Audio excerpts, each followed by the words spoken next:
السلام علیکم پیارے ناظرین، آج میں آپ کو سورۃ فاتحہ کے خاص وظیفہ بتانے جا رہا ہوں۔ کوئی بھی آپ کا کام ہو جو نہ ہو رہا ہو، یا آپ کے کوئی مسئلہ اٹکا ہوا ہو، کوئی آپ کی رزلٹ آنے والا ہو، یا کوئی بھی قسم کا کہ خاندانی مسئلہ ہو، یا آپ کے رشتہ داروں میں کوئی جھگڑا وغیرہ ہو، تو انشاءاللہ سورۃ فاتحہ سے یہ ٹھیک ہو جائے گا۔ اس کا مجرب وظیفہ بتاتا ہوں۔ یہ سورۃ فاتحہ کو سورۃ شفا بھی کہا جاتا ہے۔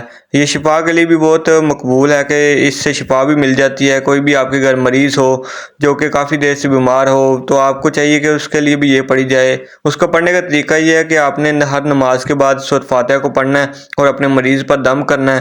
اور جب آپ کو کوئی مسئلہ ہو یا کوئی ایسا پریشانی ہے، تو اس کے لیے بھی آپ نے نماز کے بعد اسے 100 مرتبہ پڑھنا ہے۔ 100 مرتبہ پڑھتے ہی انشاءاللہ آپ کا مریض ہو وہ ٹھیک ہو جائے گا، یا آپ کوئی بھی پریشانی میں مبتلا ہو، کوئی رشتہ دار کی وجہ سے، کوئی رشتے کی وجہ سے، یا کوئی اور بھی پریشانی ہو، وہ انشاءاللہ حل ہو جائے گی۔